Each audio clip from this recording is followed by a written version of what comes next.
આજે ગુરુ પૂર્ણિમાના પાવન પર્વે સુરત શહેરમાં ભાવિક ભક્તિ અને શ્રદ્ધાનો અનોખો માહોલ જોવા મળ્યો હતો. શહેરના વિવિધ આશ્રમોમાં સદગુરુ પૂજન, ભજન અને મહાપ્રસાદના કાર્યક્રમો યોજાયા હતા, જેમાં પાલ અટલ આશ્રમ ખાતે પણ ગુરુ પૂર્ણિમાની ભવ્ય ઉજવણી કરાઈ હતી.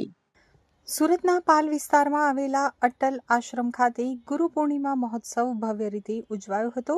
સદગુરુ શ્રી બટુકગીરી મહારાજના સાનિધ્યમાં ગુરુ પૂજન અને ધાર્મિક વિધિઓ સંપન્ન થઈ હતી. મહારાજે 22 ભક્તોને આશીર્વાદ આપી આધ્યાત્મિક માર્ગ ઉપર આગળ વધવા પ્રેરણા આપી હતી. તો સવારથી જ પૂજા અર્ચના અને સત્સંગના કાર્યક્રમો યોજાયા હતા, જ્યારે બપોરે મહાપ્રસાદનું આયોજન કરવામાં આવ્યું હતું, જેમાં મોટી સંખ્યામાં ભક્તોએ પ્રસાદ ગ્રહણ કરી ગુરુ ચરણોમાં શ્રદ્ધા વ્યક્ત કરી હતી.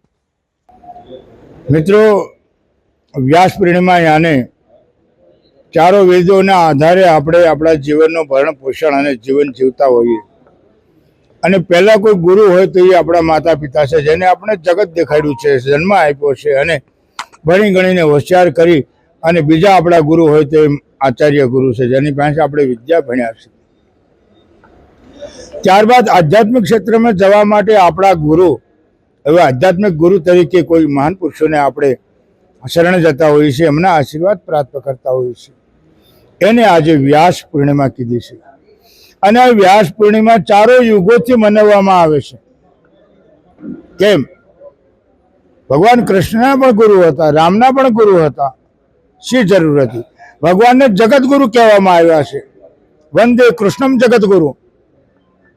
ભગવાન કૃષ્ણને 3 કાલ સંધ્યા ત્રિકાલજ્ઞ જાણનાર, ત્રિકાલજ્ઞ હોવા છતાં એમના ગુરુના સાનિધ્યમાં જવું પડ્યું, અને એમને સદગુરુ તરીકે દુર્વાસા મુનિને સ્વીકારેલા. અને આચાર્ય ગુરુ ચાંદીપુની ઋષિના આશ્રમમાં જઈને વિદ્યા અભ્યાસ કર્યો, એટલે એ આચાર્ય ગુરુ તરીકે આપણે જેની વિદ્યા અભ્યાસ કરતા હોય એ આપણા આચાર્ય ગુરુ હોય છે. અને આવું ત્રિકાલ જ્ઞાની હોવા છતાં તમને ને મને ઉપદેશ દેવા માટે, જીવ માત્રનું કલ્યાણ કરવા માટે આ મહાપુરુષે આપણને વ્યાસ પૂર્ણિમા આપ્યું છે. કે આપણે કોઈ મહાન પુરુષના શરણે જઈને એમનો ઉપદેશ અને એમના દ્વારા મંત્ર મળે, અને એ મંત્રનું અધ્યયન કરી એનું પાઠન ચિંતન કરીને આપણે ઈશ્વર સુધી લઈ જવા માટેનો સરળ રસ્તો હોય તો સદગુરુ છે. એને આપેલા મંત્ર છે. તમે જો વાલ્મીકી લૂંટારાને નારદે મરા નારદજીએ બીજો મંત્ર પ્રહલાદને આપ્યો, ઓમ નમો ભગવતે વાસુદેવાય.